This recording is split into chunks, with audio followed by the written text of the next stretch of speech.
Welcome, students. And today we're going to be talking about the topic of socialization. Now, this is different from socializing, as many of you are definitely aware of this, the concept of socializing, right? Talking to one another, finding out how we're doing, going to a party. Now, that's not exactly what socialization is. We're going to be diving into what is the process of socialization. And spoiler alert, it's a lifelong process. It's something that we are constantly learning, adapting, and then integrating into our day-to-day experiences. How we were socialized as children very much plays into how we are today. And our continualized socialization throughout our life impacts our choices. If you ever wondered why Gen Z versus millennial, as towards why we have different beliefs, patterns, think of TikTok when they're talking about trends, right? We're seeing the 90s in some way, and the millennials are now becoming more popular, 2000s fashion, etc. Things recycle itself. This is the process of socialization. Why you might have a taste for certain foods or hang out with certain groups of people, or why you think this amount of money is this much money and this person next to you thinks it's high. How we are socialized in the environments that are around us plays into the configuration of who am I, which is one of the hardest questions you'll ever get asked. The hardest question, I am who I am, right? I am, and then someone asks you in an interview, who is that person? Well, that's why it's a hard question, because it's a process of our environment. The areas, the people, the different instances upon which we engage with one another develops the sense of self. So I'm going to take us through some slides here, and we're going to cover this information of socialization from a sociological perspective. So let's get to it, shall we? So first things first, don't mind this slide here. We're going to talk about the idea of socialization and what that is inside the world of sociology.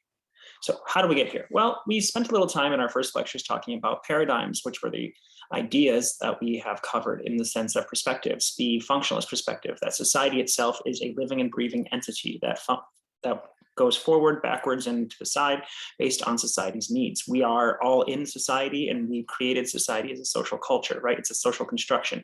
How we are a part of it plays in different ways. We may have benefits, we may have cons based upon classism and different ideas of the culture that surrounds us. And we look at this in sociology through the paradigms views, right? Structural functionalism, everything's a working machine like a car. Conflict theory, those who have and the have-nots, and how that impacts the choices, right? Are you someone who has means and wealth? Well, you're gonna have a different life than someone who does not. And those with power control those below. And we'll get into what power is more when we talk about types of power as talked about by Max Weber and his theories on this. We also talked about the sociological imagination, which is the construction of looking at the obscure and the common and figuring out how to understand my position in life as opposed to the world around us, how we impact the world and how the world impacts us, but still our place in there does not impact everything, but it does take a large role on everything around us, and starting to think about things with that sociological imagination. We've covered research methods looking at what is an independent variable, what is a dependent variable, how do we understand this, how this works, and how do we change the dependent variable with the independent variable, how correlation and causation are not exactly the same. You know, there's a higher amount of murders in the summer, so as ice cream sales goes up. So does that mean buying ice cream causes you to murder? No. And we also need to be focused on the construction of ethics behind research. We have to always take a human-centered approach, especially in the social sciences. We talked about cultural dynamics such as subgroups, countercultures. We talked about culture shocks and how that impacts society, and how society being the larger of the social structures that surrounds us, and culture being the beliefs, traditions, and shared perspectives of individual groups, all molds into this existence that we share and that we have. So this is what we're going to be talking about: how and why and what is socialization. Now, in this next slide here, I have a little video, and it's just questions we'd ask, right? Like, why, where did I learn my values? Who am I? How did my parents impact me?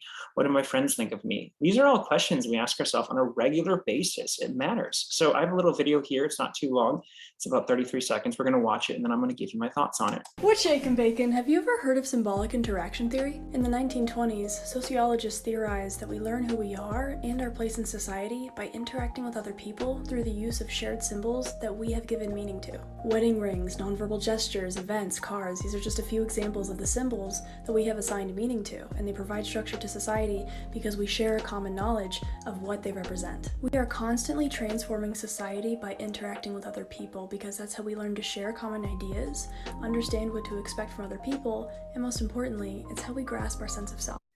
And that is how we grasp our sense of self. That video makes a great point. I mentioned earlier in lectures about the constructions of objects having symbols, right? The symbolic importance. A wedding ring could be the symbol that you love somebody. It can also be a symbol to others that you're part of community, aka swingers, right? The idea of a handshake, kissing on the cheek, these all impact how we understand our sense of culture, these dynamic impacts of how we engage day to day, understanding who I am versus what I am. How did my parents give me trauma? I mean, how did they help me? All these different things really affect how we socialize on a day-to-day basis, but it really impacts the overall socialization of the world that we're within. What shake and bacon have you? Sorry, my throat was clogged. So what is socialization? Well, by definition, it's the process of learning the culture of one's group or society, right? We can be a part of subgroups, categories. We can be a part of all these different institutions, and we need to learn the values and the processes that go into them, right? So how we talk to our family is not going to be how we talk to our friends, and how we talk to the friends is not going to be how we talk to strangers, right? When we talk about this, you can think back to subcultures and the concept of shared perspectives. What is a belief? What is a value? They're not the same, right? Mutual understanding of values, ethics, and norms plays into this. Or how do groups of people, institution, membership, social dynamics govern your way of the view of the world, right? If you grew up in upper middle class, you might have a different view than someone who grew up on the lower economic standing, right? The socioeconomic dynamic of how we engage with one another is very important. How we act in a very wealthy scenario, like if you're at a country club, might be something that you're just used to, or it might be foreign to you. And this is through the process of socialization. Feeling the culture shock of different socioeconomic statuses is also a part of this. So do these groups that you get involved with have any type of rules, requirements to be a part of? Well, you'll know this if you know this, right? How we act at a dinner table, how we engage with one another. Do we hug? Do we kiss? Do we shake hands? What are the things that we need to do to understand the elements that we may feel left out on? And this is just a really big idea, right? That we talked about it a little bit in the last lecture, but there's material and there's non-material culture. And non-material culture, as I talked a little less about, is the idea of the norms, values, beliefs, languages, and symbols. These values, these norms, these beliefs have important structures behind them. And sometimes they manifest themselves in a physical object, which is material culture, but the non-material is the things that we have to understand. We learn what is right and wrong from our parents, right? Or maybe you learned it in church if you're religious, going to Sunday school. You may learn this through your peers. This changes through different levels of socialization, right? What is considered socially odd might not be something that your parents taught you, right? You might have learned that through your friends telling you, nah, it's weird, don't do that, that's not the vibe. Or through media, right? How much media do you consume and learn things? That whole, show me a life hack that you randomly saw one day that is now an unconscious standard. That has been huge. I love that on TikTok because I get to see things like the washing machine one for me. I didn't know you had to drain that. And that's something that I was taught. I was socialized through a media device such as YouTube or TikTok. I go to YouTube I was a former director of research and business development at a market research firm. I spent half my time going on YouTube and learning about different things, tips and tricks to benefit myself. So we have this mass educational platform such as the media and innovation and technology, and it teaches us, right? Did you watch Barney? Did you watch Sesame Street? It might hit differently now that you're older, right? You might have had more exposure to diversity because you watched Sesame Street. That's one of the goals of it. You might have learned how to love everyone because you watched Barney.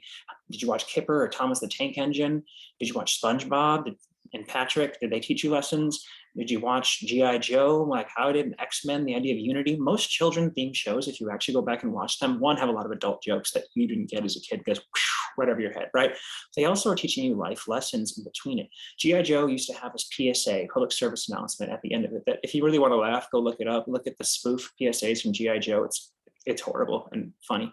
But what they used to do is give life lessons to children at the end of every episode. So socialization is the process upon which you learn how to act and govern yourself.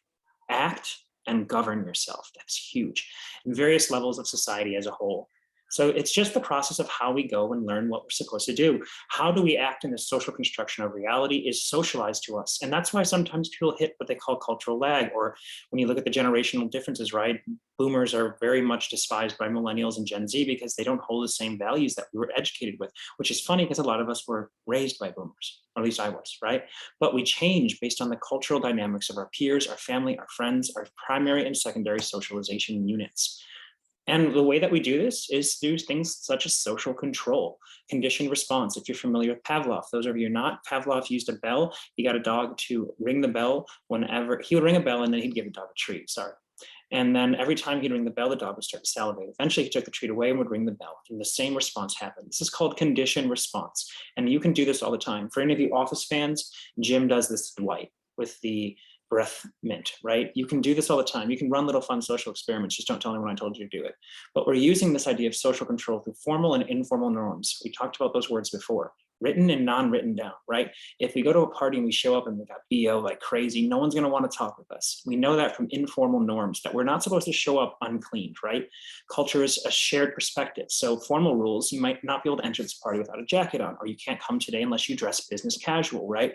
Not all social interactions are cultural universals. We talked about this, right? Some things are not understood by everybody. Those would be cultural particulars. And the social control agents of how you're corrected, whether it be formally, being arrested, a ticket, a citation, or informally, being insulted, being feel ostracized. These enforce behavioral patterns or conditioned response. What's shaking, bacon? Of all the techniques of social control that society uses to influence your life and regulate your behavior, there is one that is by far the most powerful. It starts in our infancy when we begin to observe and internalize what society deems as good and bad. Once we take in what it means to be a good person, we no longer need to be watched because we become the ones watching ourselves critically through a socialized lens. The most powerful technique of social control is the internalization of norms and values because we are the ones enforcing it 24/7 onto ourselves, which means the name for that is conformity. She doesn't say it on there, but the reality is that we know the reaction and the possible reactions if we do not act appropriately. And we are our toughest critics. I'm sure all of you have heard that. Some of you are probably more hard on yourself in this class than I'll ever be on you. And that's because we follow this type of internal norm regulation. Am I supposed to do this? Am I not supposed to do this? And we build this off of this conditioned response that we expect the expectation. Every good movie out there ends and we're not able to predict it. That's a big thing about it because we are expecting the end. Our brains are giant puzzle solvers and we get dopamine and serotonin releases based upon how we see or perceive things, right? So what does that tie us into? Well, we just talked a little about sanctions, right? Methods to reward or dissuade people from certain actions. I want you to think about this. How many times when your parents punished you, they give you different types of punishments or sanctions, right? If you talk too much, maybe they would go put you on a chair and have you pay time out, quiet time. That's what they did to me because I talk a lot. That was the worst. My parents did use corporal punishment with me. They did use some physical spanking. I don't know if your generation still does that. It didn't really do much for me. I didn't really care. But telling me to go sit in a corner and be quiet and then they forgot to turn on the timer, yeah, forgot, really impacted me because I really did not want to have to be quiet like that again. So these systems of sanctions, reward and punishment, really were used. Merit badges for good behavior, positive affirmations for good choices. I used to get marbles when I was a kid and I would get a certain amount of marbles and every marble had a value. At a certain amount, I could do X, Y, and Z and I chose the rewards. That made me want to clean the house and be like, a member of my family more than anything else. And they were secretly on the side, getting all these things they wanted done just by making me want to be a part of it. Healthy competition can be good, right? Scolding by parents, ticket for traffic violations, being isolated from groups because of comments, right? Also think about this. How many times did grounding actually work? I mean, you're telling a 16, 17, 18, 19-year-old kid who has their own thoughts that you can't leave this house. Why don't they leave? Because they're conditioned to believe they have to listen to their parents, right? It's enforced through a social network system, right? This social construction that we have enforces this grown-ass person fully staying home because someone told them to. I mean, think about it. Why did you stay home? Why didn't you just say no? You could have, but we didn't. We followed suit, conditioned response, which starts young. So socializing versus socialization, I already mentioned this. It's not the same. We socialize every single day. That doesn't, I mean, we're socialized by society. So there's just a difference. They look similar. Don't confuse the two. Nature versus nurture. Nature is biology, genetics, traits we're born with. We say that someone was born an athlete because both their parents are an athlete. Essentially, we're saying that you are just born that way, right? The other side of it is nurture, the environment, how we are treated or cared for. Did you have someone in your life who cared for you, a coach, someone who told you to be in a situation where you were forced to grow up too quickly because you grew up in a neighborhood where you didn't have economic stability, so you had to take jobs at a young age? This plays a large role in your ability of autonomy and having that moments in childhood. It's important. The environments we grow up in plays major roles in development of I, aka the self, right? Were you able to have a childhood? Because if you really think about it, the idea of adolescence is a new idea. When people were younger, they went from being a kid directly into being an adult. Many people were working by 15, 16 years old. It's only in the modern post-industrial era that we see this idea of early adulthood and adolescence, because people talk to your grandparents, find out when they started working. There wasn't really this padding time, right? Historically, this has been seen and used in positive and negative ways to enforce these types of nature and nurture. But the reality is, in psychology and sociology together, it's a combination. There is definitely facts that people are born taller because they're from taller parents, which may give them benefits, and the environment you're in makes shapes and builds you. But nature and nurture aren't really a battle. They work together. These are two interesting studies. Ellie Schwein and Paula Bernstein, they were twins separated at birth. As per your readings, the twins that were separated at birth, but once meeting each other, viewed it as if they were looking into a mirror. They literally didn't grow up in the same situation, but they ended up having a lot of similarities. Similar behaviors shown between them, both in studies like these. If you ever met twins or have friends of twins or are a twin, think about this, like how much of your self, when you look at the twin, if it's identical, ends up having differences, right? Just because it's physically similar, a lot of people have different dynamics in them. I have plenty of friends. I actually have 3 different friends that are twins, identical, and they're pretty different people, but I could definitely see where you'd see the similarities, right?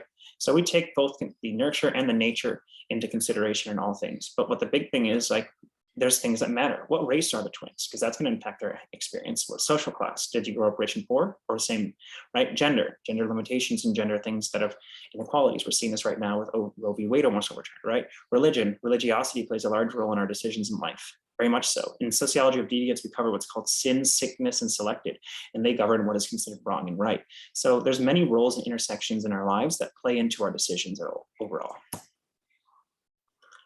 Now, nature and nurture. Most scholars agree that both are in play. That's what I just said, right? So you could be born to LeBron James, or you could be born from Michael Jordan or LeBron James and then not really be in an environment that, you know, you could play basketball, or you could, right? You could be as good at basketball, but you could grow up in a socially poor economic neighborhood where you never had the chance or the support to play basketball in this metaphor, right? And that will impact your choices. So who you become can be tied to who you know.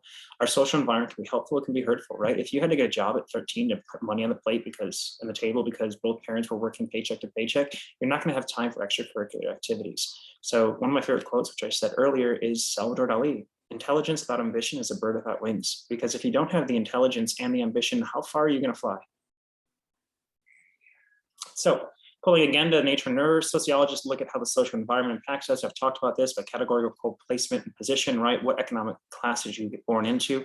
This plays a large dynamic into our primary and secondary socializations. Like if you had somebody to teach about Roth IRAs, I usually ask if anyone knows about that, right?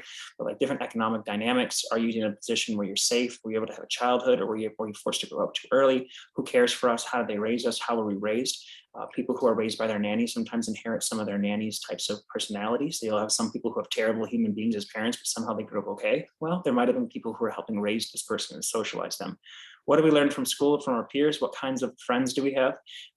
Let me emphasize this. It's a big point I say in all my classes. The 5 people that you hang around the most are the most representative of who you are, especially through socialization. If I meet your 4 friends and don't meet you, what am I going to think about you? Just remember that when you're moving forward in the world. We all have that one friend that maybe we should reconsider, because if they're not benefiting us, it's not benefiting you. If you're not moving forward, you're moving backwards. So what did you learn from your peers? What kind of friends do we have? How this affects our choices is very, very large.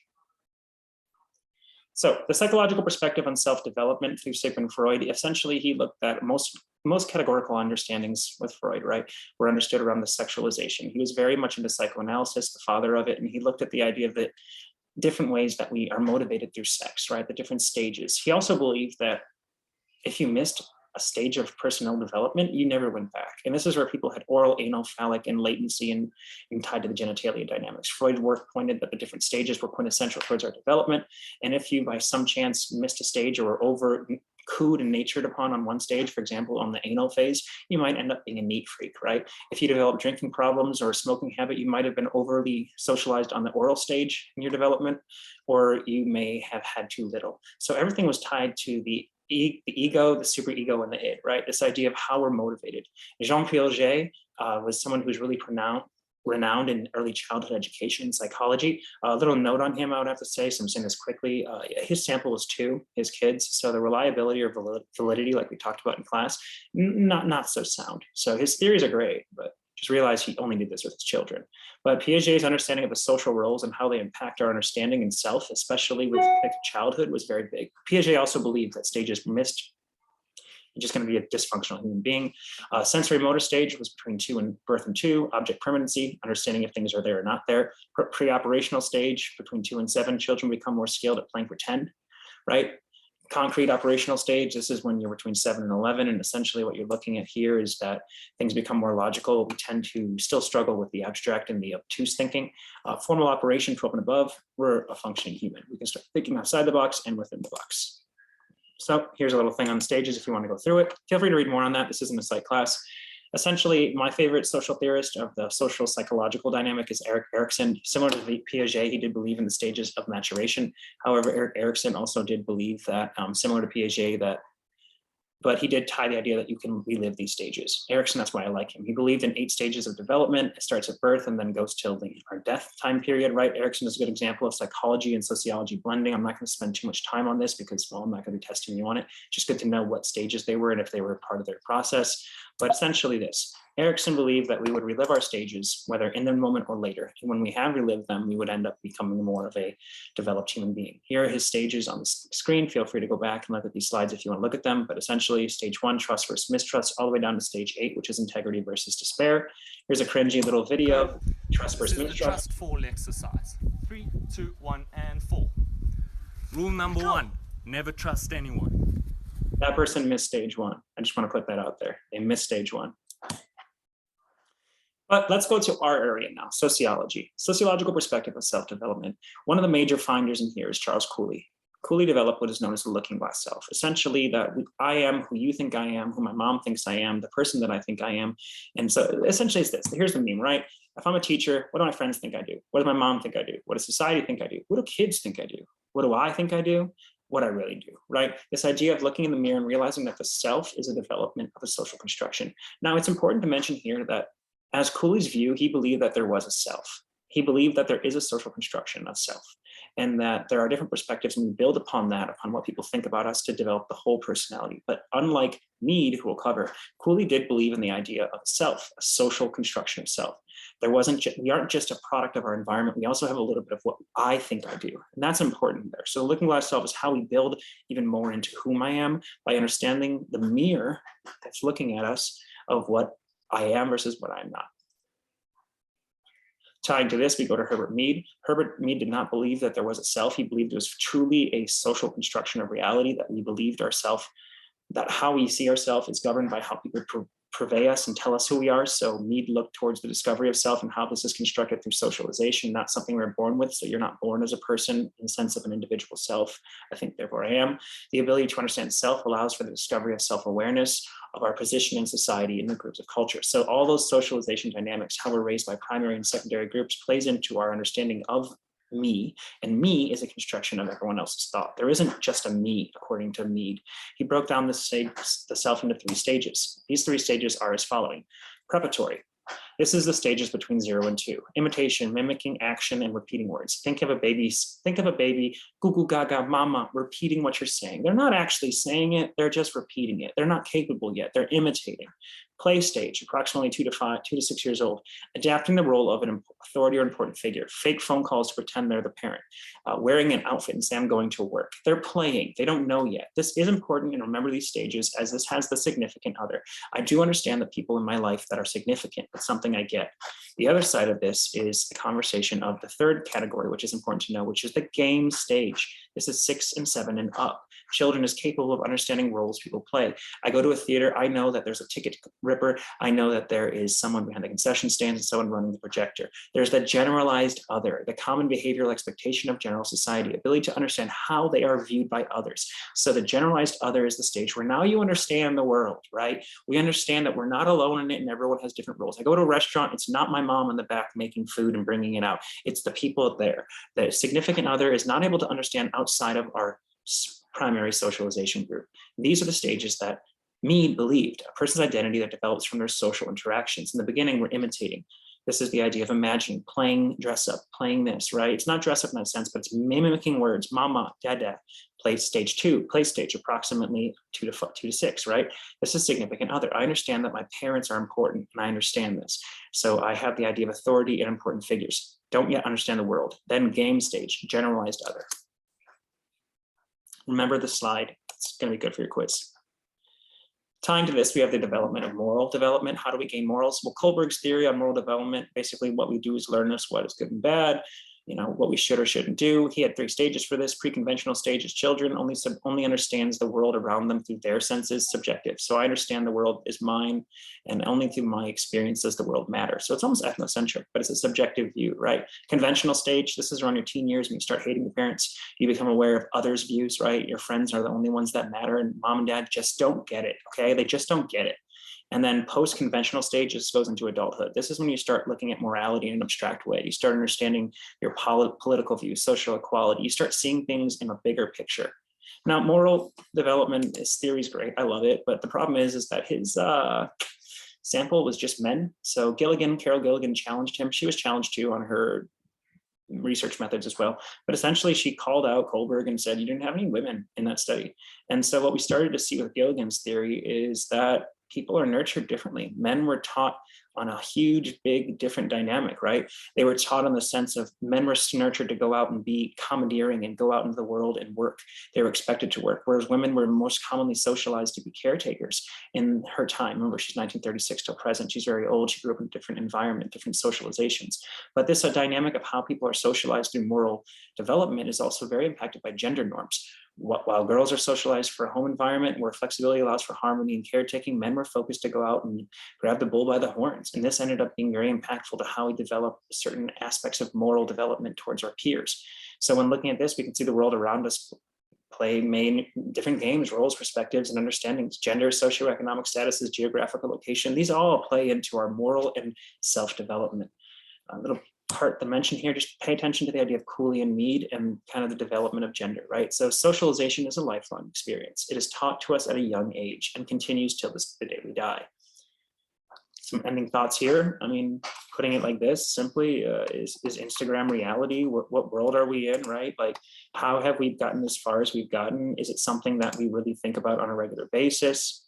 And just keep questioning everything that we're on, because when the realities become equivocal and trivial, right, we start asking the questions that can be kind of hard. So I want to ask you, how much of your socialization is Instagram, YouTube, and TikTok and video games? How much of your primary and secondary socialization, primary the people closest to you, secondary your peers, have influenced or informed you towards thinking a certain way? When you watch a movie, do you find characters that inspire you, that match your lifestyle? Is it something that you tend to follow? Who do you listen to and look for advice? How do you define what is good or bad? We're socializing to the day we die, essentially. That's just the reality. Things change all the time. But as usual, stay on top of your assignments. A fun quote from Socrates: I know one thing, that I know nothing, and that allows him to continually learn. Make sure you're posting on Yellow Dig, some great topics. And I'm going to end this video here, and we'll pick up agents of socializations in the next video. All right, thank you so much.